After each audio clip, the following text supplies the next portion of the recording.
Welcome to the Tech Bros New World. May as well at this point just call it the Hunger Games Society, eh? With a couple of Panams. I guess the Gaza's going to be Panam. And, yeah. Proudly brought to you by Trump and his Western cronies. You know, like Tommy Robbins, Nigel Farage, Pauline Hanson, Barnaby Joyce, Scott Challen, and their frenemies like Rick Bosey, Carl Leibold, Dave Guru Graham, Graham Hood.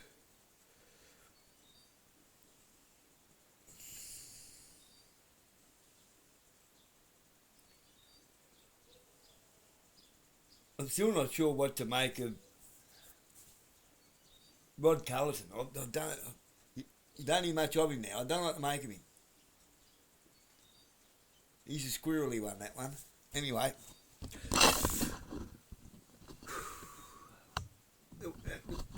What this is about, it's called a new AI system, Flock. It's recording everything. This bloke will explain it to you, but don't be fooled at the fact that maybe it might not be perfect yet. You better believe they're working on it. Everything that's a success started out with half a dozen failures. So they're not going to give up in a hurry.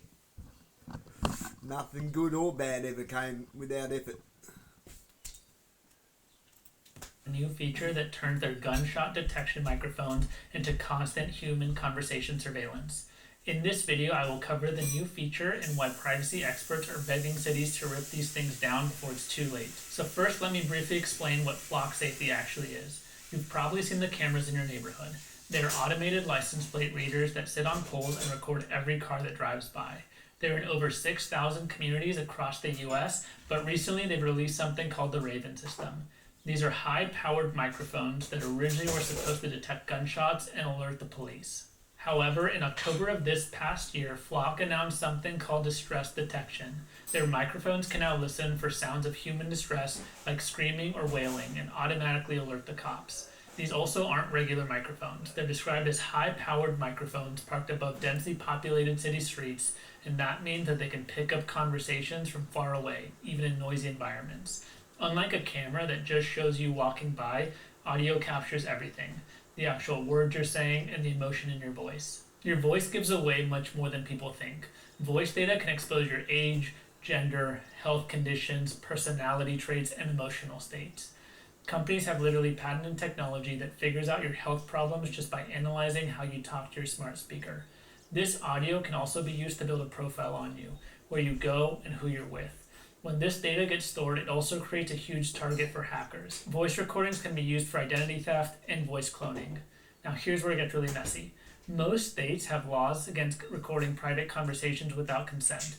They're called eavesdropping or wiretapping laws. In states like California, Pennsylvania, Massachusetts, and Illinois, you need everyone's permission to record a conversation. Breaking these laws can get you fined $2,500 per violation or even thrown in jail. But in these cases, nobody really knows if these laws apply on Flock's microphones yet. The government isn't part of your conversation, but they're recording you anyways. The courts haven't figured this out. And even in places where recording might be legal, you're supposed to let people know they're being recorded either way. There likely aren't going to be signs on every street corner warning you that you're being recorded. The other issue is that Flock's gunshot detection already has massive problems. Car backfires get mistaken for a gunfire, fireworks trigger false alerts. According to the Illinois Village Trustee, over 99% of Flock's alerts don't result in any police action. Now imagine applying that same broken technology to human voices. What counts as distress? Potentially kids playing and yelling on the playground, actors rehearsing a scene, someone cheering at a sports game, someone crying about bad news. The system has no way of telling the difference. This also isn't just annoying, it's dangerous. In Chicago, a similar gunshot detection system called ShotSpotter sent police to what they thought was active gunfire. A child got shot at by officers responding to a false alarm. Now imagine that happening because the system thought someone screaming at a concert was in distress, or potentially because kids were playing too loud. Police show up thinking there's an emergency, and suddenly a normal situation becomes dangerous. There's also a bigger issue here. The First Amendment protects your rights to speak freely, but when you know microphones are listening and analyzing your emotional state, you start watching what you say. Maybe you don't want to have that loud conversation about politics. Maybe you keep your voice down when talking about something controversial. That's called the chilling effect, and it kills free speech. Schools and public spaces naturally have loud, passionate conversations, and that's totally normal. But now these conversations might be triggering police alerts. The Electronic Frontier Foundation called this feature a whole new can of unforeseen. Hold that there. Hold that there for a second.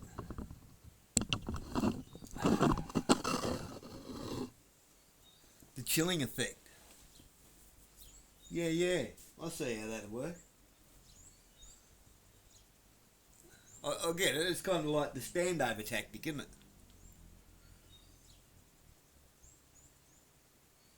If you can't get, it's like if you can't get people to respect you, make them fear you. Respect goes a lot further than fear, but you know.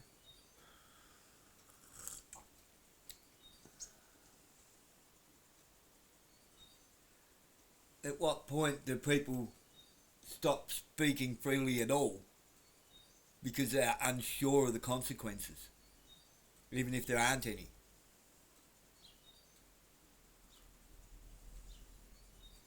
You can get some people that are just a bit loose in society, you know, a bit unhinged, standover type people. And you never know what to say around them because you never know what's going to set them off. So you say nothing.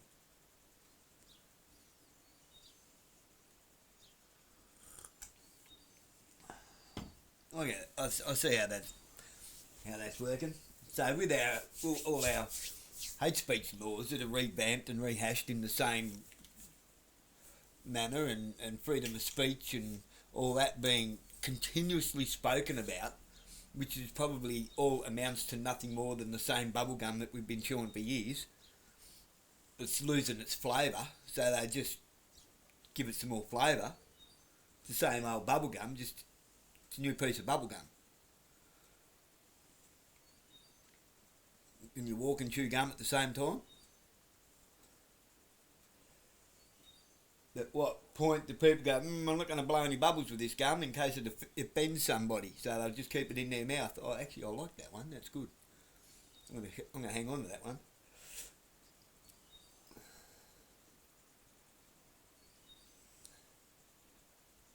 How's they philosophising? I see how, yeah. Can you see how that's being used? I'm actually watching that in real time. Watching it how it's being used on everyone. Everyone's hopping up and down about the same old freedom of speech and hate speech laws that we've always had. It's just been revamped as maybe a new flavour, but it's still the same old bubblegum, you know? Or it's just a fresh piece of the same bubblegum, so it's got new, refreshed flavour.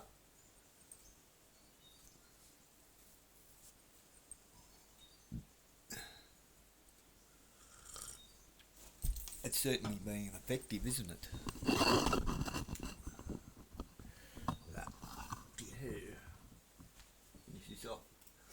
Legal, civil liberties, and even bodily safety consequences. They're telling cities to cancel their flock contracts before people get hurt. The ACLU has been tracking Flock's expansion into surveillance tech, noting that they have now solar-powered video cameras, drones, and audio detection hardware. It's a full surveillance system, and some cities are starting to listen. Evanston, Illinois canceled their Flock contract and ordered the equipment removed. When Flock mysteriously put the cameras back up, the city sent them a cease and desist letter and literally covered the cameras with black tape. 2 members of Congress launched an investigation into Flock last year.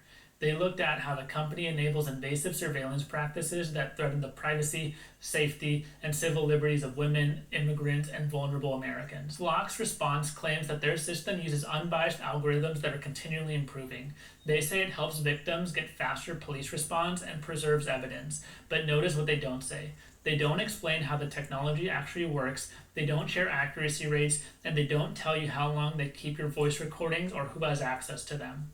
Here's the bottom line. If your city has Flock's Raven system, there are microphones listening to you right now. I can tell you now in Australia how long it's kept. Everything is kept for 11 years. 11 years. And what happens if you accidentally get the wrong kind of text message from a wrong number?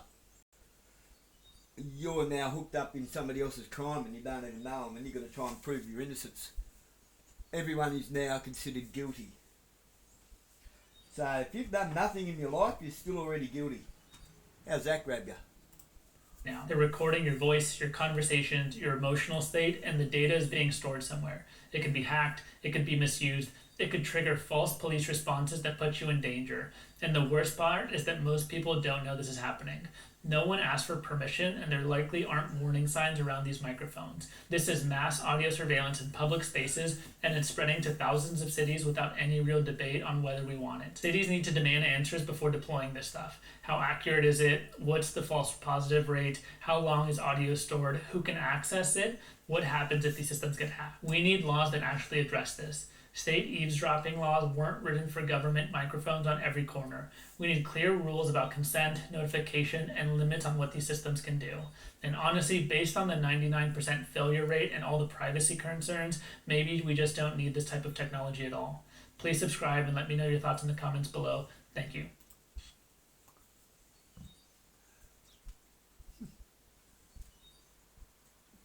Need people be reminded about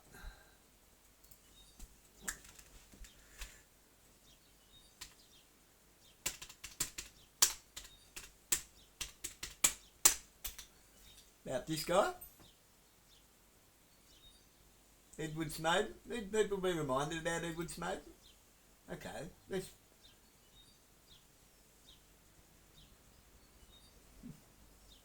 Edward Snowden. Edward Joseph Snowden is an American-born former National Security Agency intelligence contractor and whistleblower who leaked classified documents revealing the existence of global surveillance programs. Who now is a political prisoner stuck in Russia. He comes out of Russia, they'll snabble him. Russia's the only safe haven he has.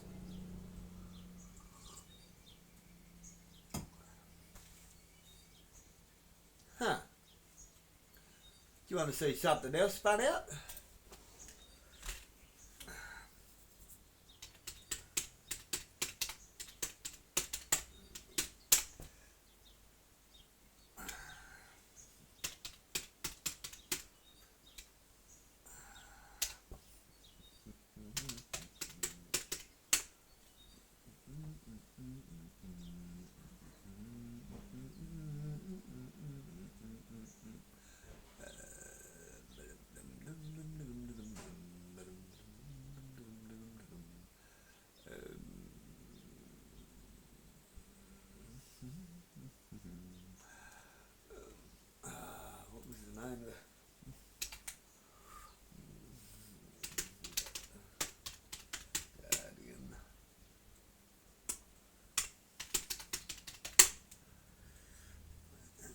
Here we go. Liberals extra from Central Casting gives glimpse.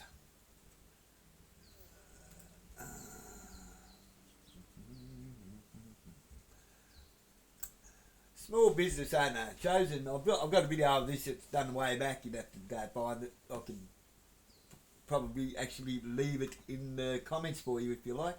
But if you don't think Central Casting's a thing, hello.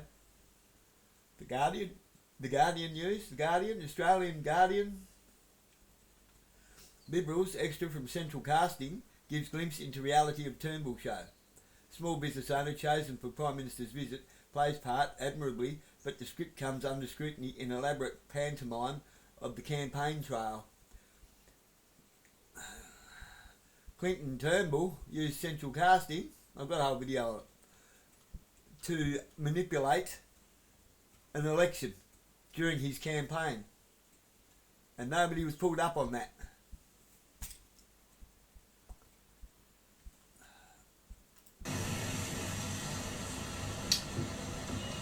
Talk about set up, ready to go. Hey Bert, how are you? Great to see you. Welcome to Ford. Yeah, it's great to be here. Hello, how are you? Really well, thank you. It's great to be here, Logan, and Ford.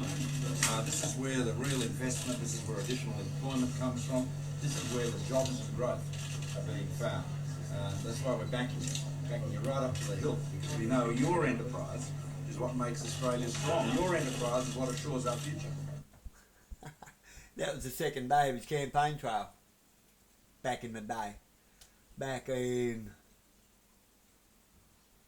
What's the date on this? Is there a date? Surely there's a date. Wednesday, the 11th of May 2016. At 20 past 6 in the morning, Australian Eastern Standard Time.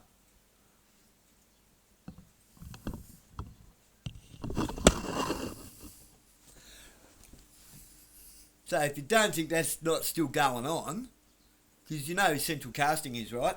All right. I'll do the work for you. I don't mind. I've got nothing else to do, to be honest. What? I could probably think of 20 things, but you know.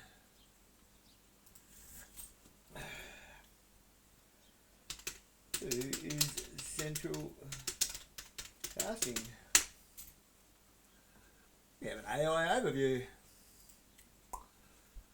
Central Casting is the leading American talent recruitment company specialising in casting background actors, stand-ins and photo doubles for film, television and media productions. Founded in 1925 in Los Angeles, it maintains the largest, most diverse database of extras in the United States, with offices in Los Angeles, New York, Georgia and Louisiana. Key details about Central Casting include: purpose: they connect production companies with background talent, providing casting and booking services to populate scenes with necessary extras. Industry role: they are considered the heart of background casting, having provided talent for over 90 years. Parent company: Central Casting is part of the Entertainment Partners, which often handles payroll for the actors booked, as seen on that LinkedIn company page. So they have a LinkedIn company page. History: established in 1925, they have historical significance in Hollywood, having helped start the careers of notable actors. I can tell you, Jennifer Aniston is one of them. You know, Jennifer Aniston from Friends, who was in Bruce Almighty with... Oh God, why can't I think of his name? Oh, righty then, that fella, Jim Carrey. That was my worst and best Jim Carrey. When did they actually start from though? How did they get off the ground? Well, what do they do with all the people after the war that are in secret intelligence and spies? And how do they keep that alive? Because in between every hot war, it's just a period of Cold War. War never actually ends. Okay, you need to understand that. Peace is the exception to the rule for us. War is the norm. Unfortunately and sadly. Now, so all the the spooks and spies and so forth, where do you think the real good ones come from? Where do you reckon that Andrew Bustamante came from? Where do you think Whitney Webb would have came from? She's great at remembering her lines. Where do you think half the people at Bondi Beach came from? Yeah, I'm going to go there.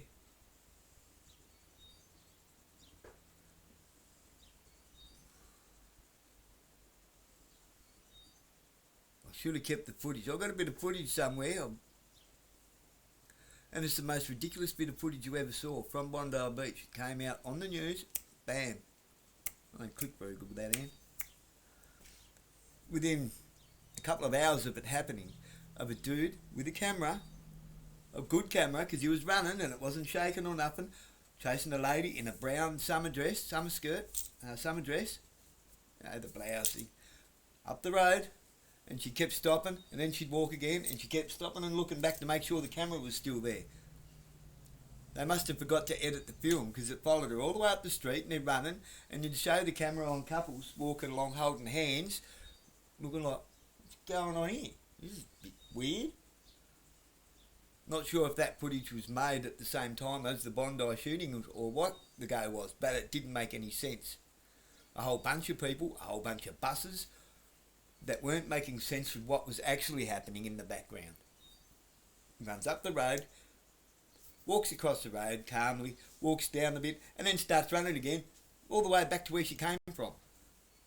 And the whole time the camera's behind her, and she kept looking behind her to make sure the camera was still right behind her.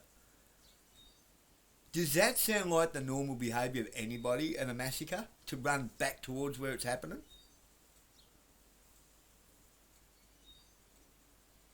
With a camera right behind you the whole journey? That's obviously at shoulder level. The whole time the camera didn't move up, down, it didn't shake around. The whole time it was steady on this young girl. Yeah, I'm sorry, I don't believe anything from the Bondi shooting. I can't. Because I live by the theory of I believe nothing of what I hear, half of what I see. And then what I see, I pick it apart and find the truth somewhere inside there. Because there's only one truth, and it's the God's honest truth.